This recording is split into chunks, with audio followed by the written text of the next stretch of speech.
아이만은 건드리지 마세요. 어둠 속에서 여자의 목소리가 떨렸다. 그깟 빚 때문에 5살짜리를 어쩌자는 겁니까? 이 아이가 무슨 죄가 있습니까? 빚은 갚아야지. 남편이 죽었으면 이제 당신이 갚아야 하는 거야. 제발 시간을 주세요. 일을 더해서 갚을게요.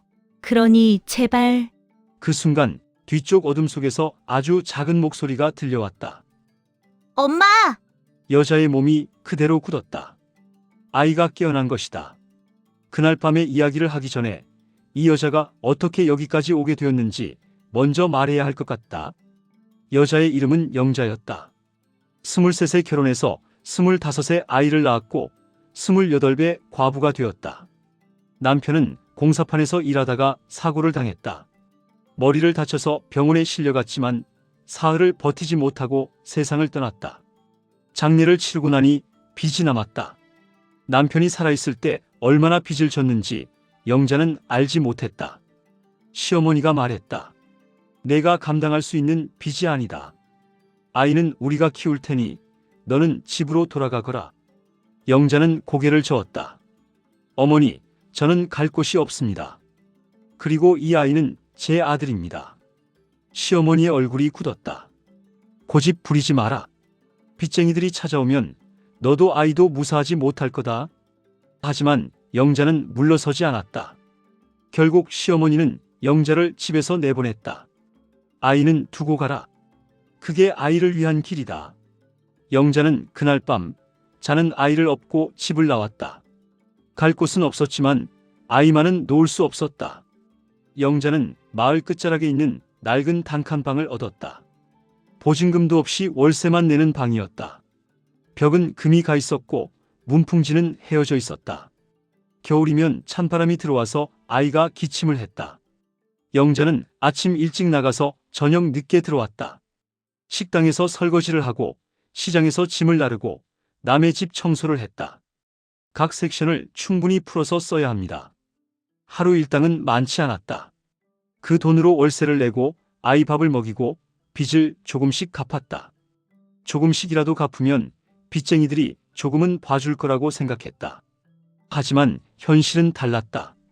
빚은 이자가 붙어서 점점 늘어났다. 영자가 한 달에 갚을 수 있는 돈보다 이자가 더 많았다. 어떤 날은 일을 마치고 돌아오는 길에 다리에 힘이 풀려서 주저앉았다. 그냥 여기서 죽어버리면 편할까 하는 생각이 들기도 했다.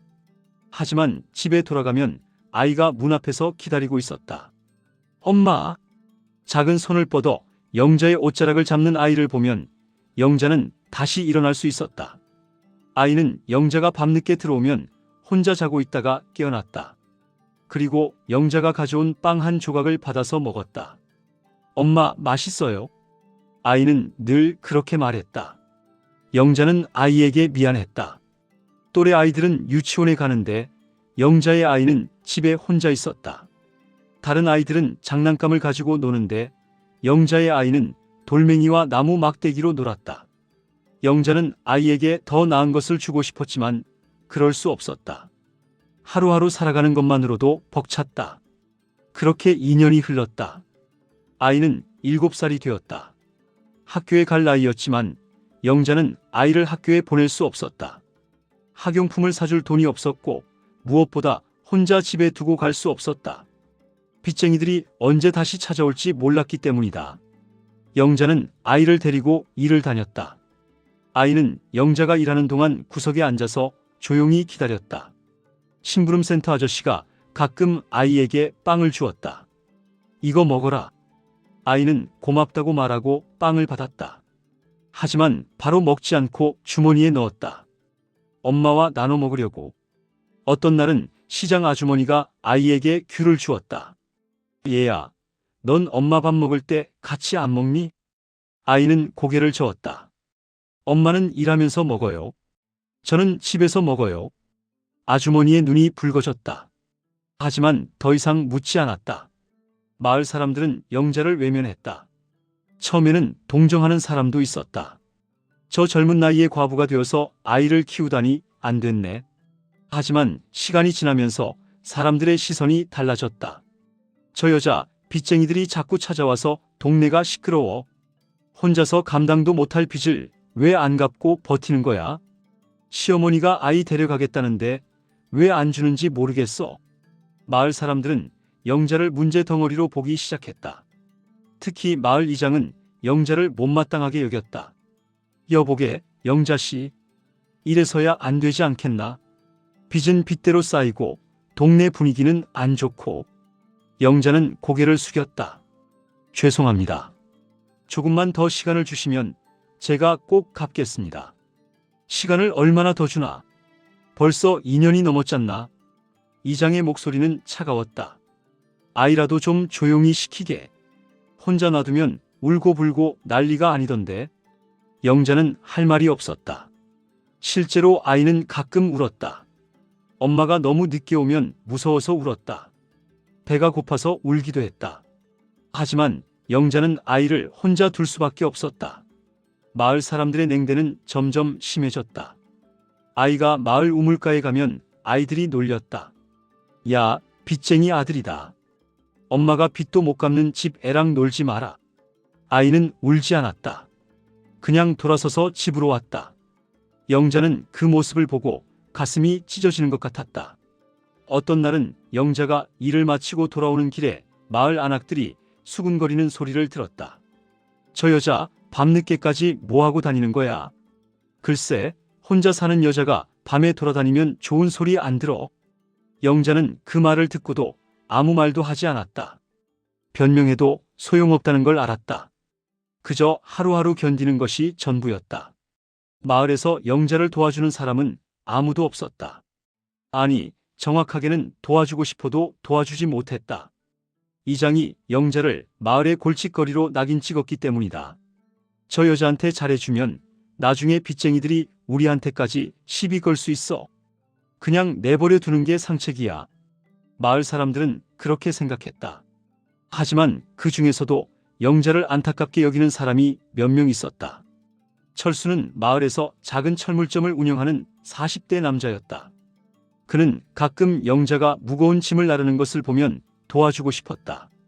하지만 다른 사람들 눈치가 보여서 그냥 지나쳤다. 덕구는 건설 현장에서 일하는 30대 남자였다. 그는 영자의 아이가 혼자 구석에 앉아 있는 것을 볼 때마다 가슴이 아팠다. 하지만 역시 선뜻 나서지 못했다. 마을 사람들은 그렇게 외면했다. 그리고 시간은 흘렀다. 그날은 가을이 깊어가는 10월의 어느 날이었다. 영자는 아침부터 일을 하러 나갔다. 아이에게 빵 2개를 남겨두고 점심 먹고 오겠다고 말했다. 엄마, 빨리 와요. 아이는 그렇게 말하며 영자를 보냈다. 영자는 오전 내내 시장에서 일했다. 오후에는 옆 동네 식당으로 가서 설거지를 했다. 그런데 오후 3시쯤 갑자기 식당 주인이 다급하게 영자를 불렀다. 영자씨, 큰일 났어요.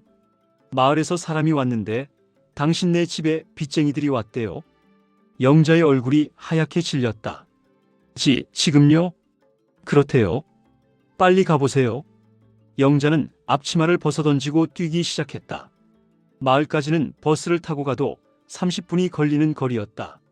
하지만 버스를 기다릴 시간이 없었다. 영자는 그냥 달렸다. 숨이 차고 다리가 아팠지만 멈출 수 없었다. 머릿속에는 온통 아이 생각뿐이었다. 아이는 혼자 있어. 문을 잠그라고 했지만 무서워서 열어줬을지도 몰라. 영자는 더 빨리 달렸다. 집에 도착했을 때 영자는 이미 온몸이 땀으로 젖어 있었다. 그리고 집 앞에는 차 한 대가 서 있었다. 영자의 심장이 멎는 것 같았다. 집 안에서 남자들의 목소리가 들렸다. 야, 이 집에 돈이 되는 게 뭐가 있냐? 아무것도 없는데요. 텔레비전도 고물이고. 그럼 이 꼬맹이라도 데리고 가야겠네. 영자는 그 말을 듣고 미친 듯이 문을 열었다. 집 안에는 남자 3명이 있었다. 그리고 구석에는 아이가 떨면서 웅크리고 있었다. 아이한테서 떨어지세요. 영자의 목소리는 날카로웠다. 남자들이 고개를 돌렸다. 오, 드디어 왔네. 우리 기다렸어. 남자 중 한 명이 비웃듯 말했다. 빚은 언제 갚을 거야? 영자는 떨리는 손으로 아이 앞에 섰다. 시간을 주세요. 조금만 더 주시면 꼭 갚을게요. 시간? 우리가 얼마나 기다렸는데. 2년이 넘었어. 제발. 아이만은 건드리지 마세요. 남자들은 서로 눈을 마주쳤다. 그리고 그중 한 명이 영자에게 다가왔다. 좋아. 그럼 우리랑 같이 가자. 일자리 소개해 줄게. 영자는 그 말이 무슨 뜻인지 알았다. 제대로 된 일자리가 아니라는 것을. 안 됩니다. 저는 여기서 일하면서 갚겠어요. 거기서 번 돈으로는 평생 가도 못 갚아. 우리랑 가면 빨리 갚을 수 있어. 남자의 손이 영자의 팔을 잡았다.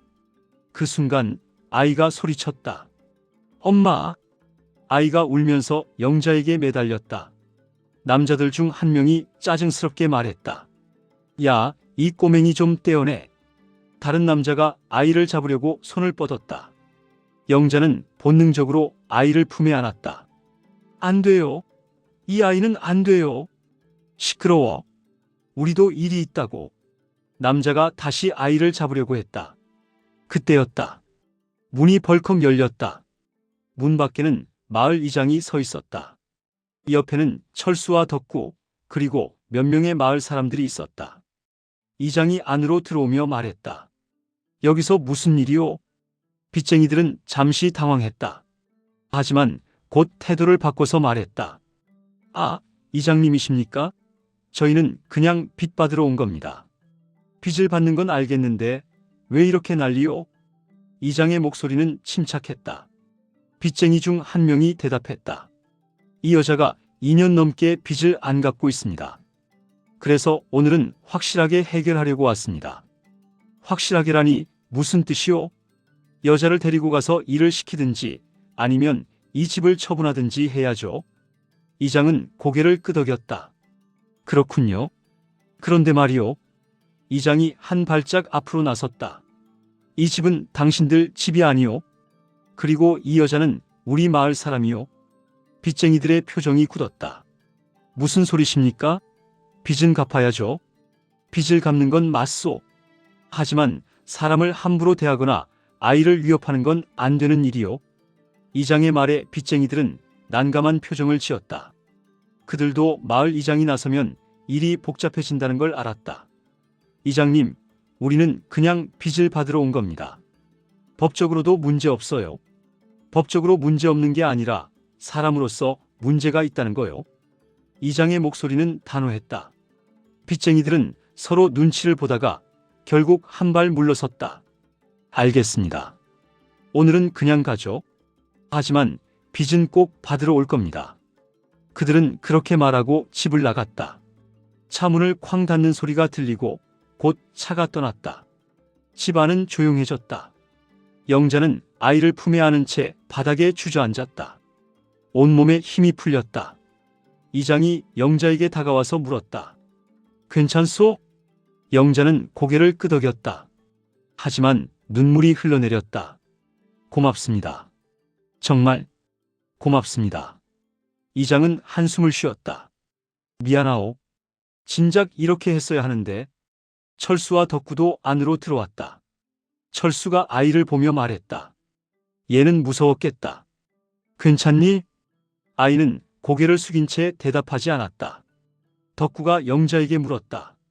빚이 얼마나 남았소?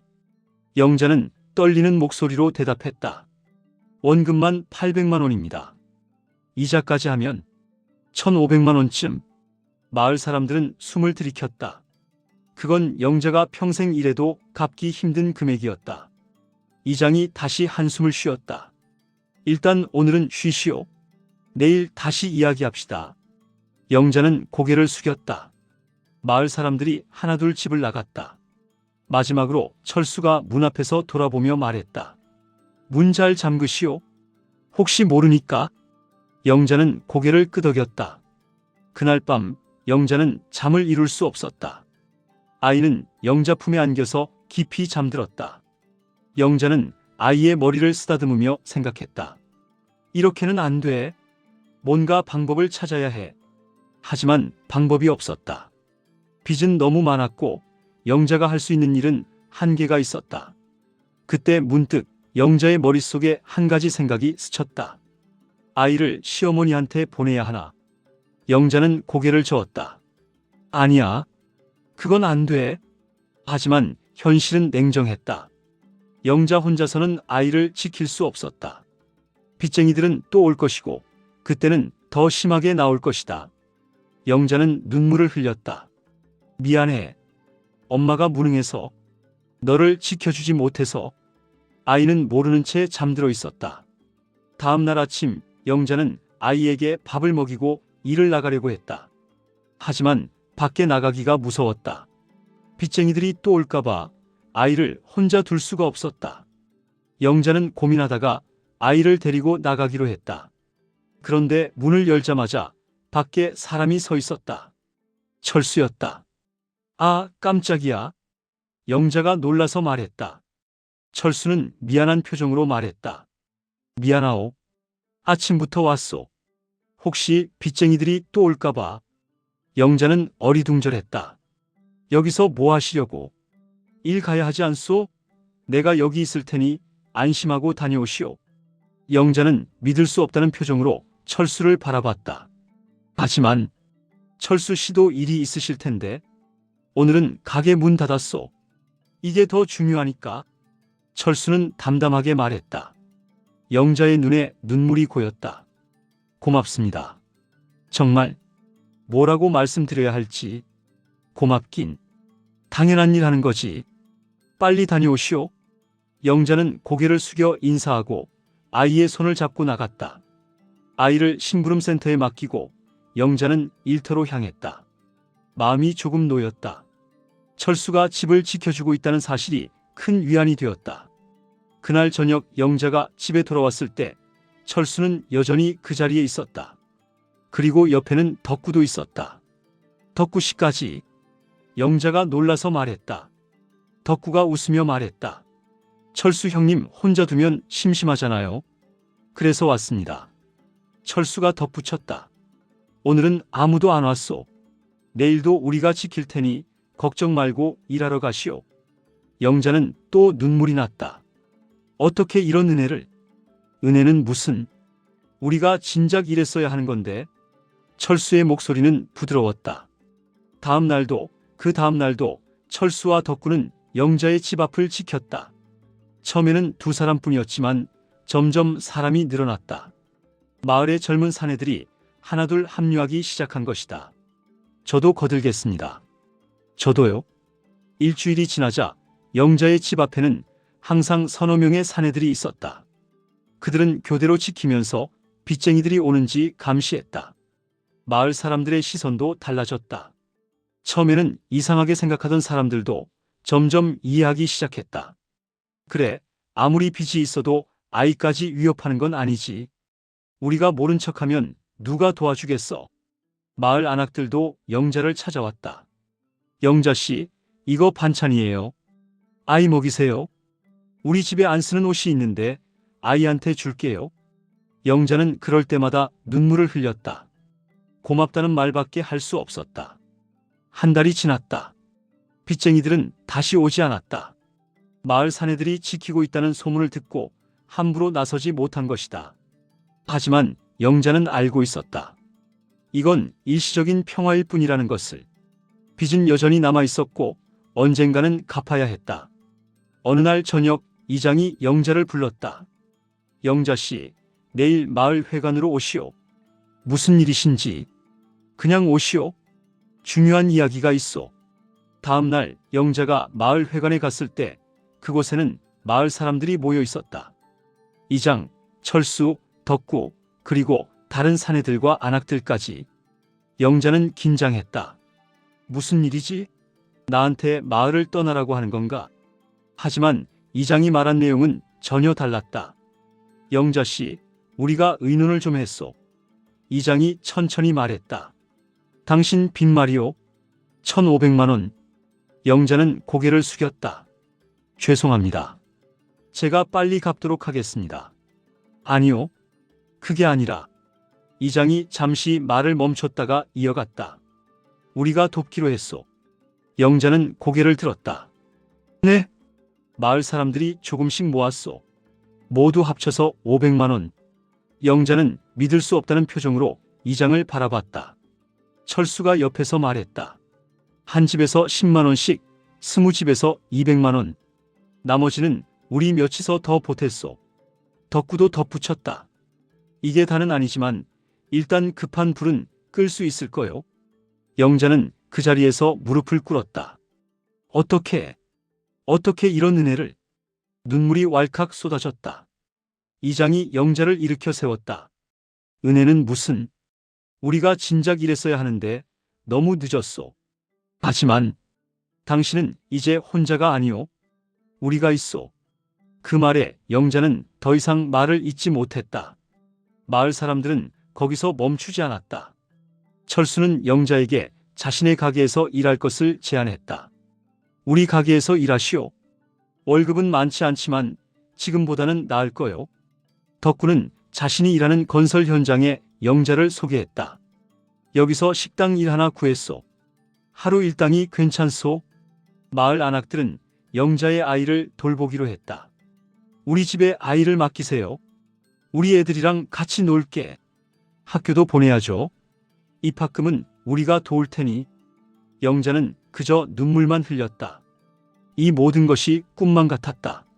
몇 주 전만 해도 영자는 혼자였다. 세상에서 가장 외로운 사람이었다. 하지만 지금은 달랐다. 영자에게는 마을 사람들이 있었다. 그들이 영자를 지켜주고 있었다. 2달이 지났다. 영자는 철수의 가게에서 일하면서 저녁에는 건설 현장 식당에서 일했다. 힘들었지만 이제는 혼자가 아니었다. 마을 사람들이 돕고 있었다. 아이는 학교에 다니기 시작했다. 첫날 아이가 학교 가방을 메고 나갈 때 영자는 또 눈물을 흘렸다. 엄마, 왜 울어요? 아이가 물었다. 아니야. 엄마는 기뻐서 그래. 아이는 웃으며 학교로 갔다. 그러던 어느 날 빚쟁이들이 다시 나타났다. 하지만 이번에는 달랐다. 영자는 혼자가 아니었다. 빚쟁이들이 영자의 집에 도착했을 때 마을 사내들이 이미 그곳에 있었다. 철수, 덕구, 그리고 다른 사내들까지 20명이 넘는 사람들이 영자의 집 앞에 서 있었다. 빚쟁이들은 당황했다. 뭡니까, 이게? 이장이 앞으로 나섰다. 빚을 받으러 왔다면서요? 그렇습니다. 여기 있소. 이장이 봉투를 내밀었다. 500만 원. 일단 이거 받고 가시오. 빚쟁이들은 봉투를 받아들었다. 나머지는 앞으로 매달 갚을 거요. 이 여자는 이제 혼자가 아니오. 우리 마을이 책임지고 있어. 이장의 목소리는 단호했다. 빚쟁이들은 서로 눈치를 보다가 결국 고개를 끄덕였다. 알겠습니다. 그럼 매달 100만 원씩 받으러 오겠습니다. 좋소. 하지만 한 가지 조건이 있어. 조건이요? 이 여자나 아이한테 함부로 대하지 마시오. 그랬다간 우리가 가만 안 있을 거요. 빚쟁이들은 주위를 둘러봤다. 20명이 넘는 사내들이 그들을 노려보고 있었다. 알겠습니다. 그들은 그렇게 말하고 차에 올라탔다. 그리고 다시는 함부로 영자를 대하지 않았다. 그날 이후 영자의 삶은 조금씩 나아지기 시작했다. 여전히 힘들었지만 이제는 희망이 있었다. 매달 빚을 갚아 나갔고 아이는 학교에서 친구들을 사귀었다. 마을 사람들은 계속해서 영자를 도왔다. 큰 도움은 아니었지만 작은 도움들이 모여서 영자를 지탱했다. 철수는 영자에게 가끔 보너스를 주었다. 이번 달은 장사가 잘 됐소. 덕구는 아이에게 학용품을 사다 주었다. 우리 애 쓰던 건데 아직 멀쩡해요.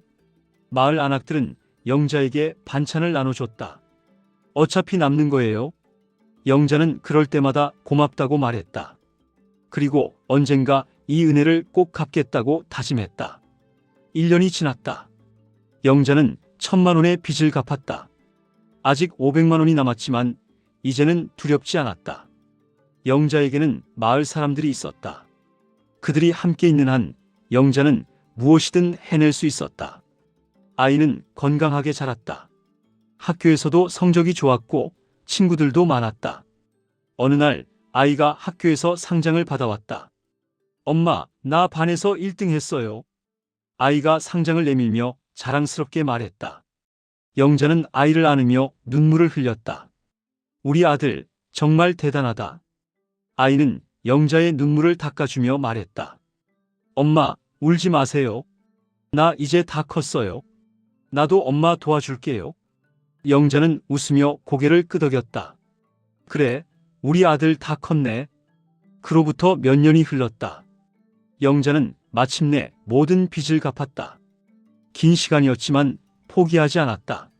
마을 사람들의 도움이 있었기에 가능한 일이었다. 영자의 아이는 중학생이 되었다. 키도 크고 건강하게 자랐다.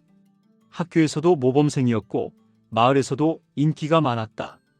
아이는 자주 영자에게 말했다. 엄마, 나 커서 돈 많이 벌어서 엄마한테 효도할 거예요. 영자는 웃으며 대답했다. 엄마는 내가 건강하게 자라는 것만으로도 충분해. 하지만 아이는 고개를 저었다. 아니에요. 엄마가 나를 위해서 얼마나 고생했는데. 나도 엄마를 위해서 뭔가 해야죠. 영자는 아이의 머리를 쓰다듬으며 생각했다. 이 아이는 잘 자랄 거야.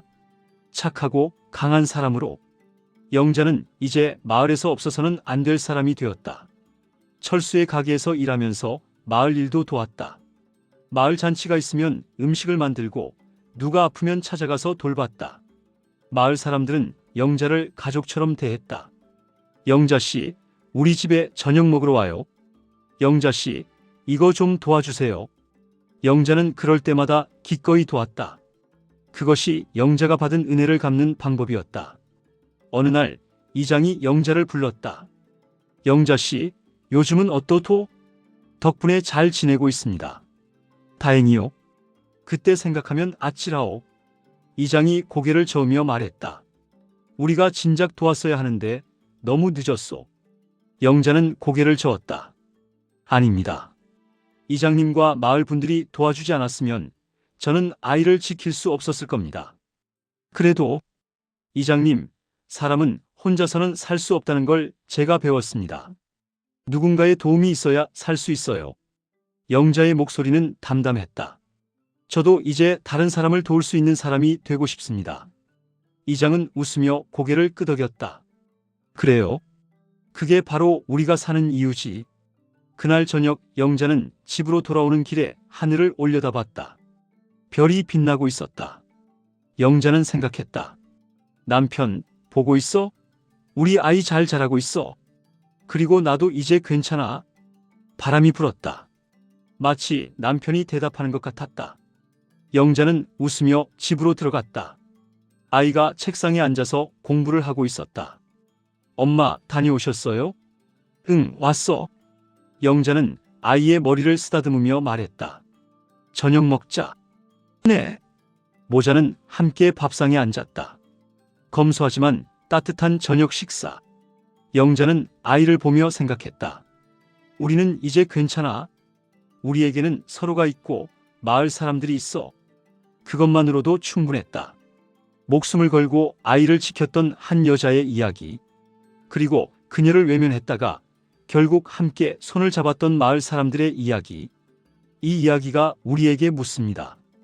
힘없는 사람이 위기에 처했을 때 우리는 무엇을 해야 하는가?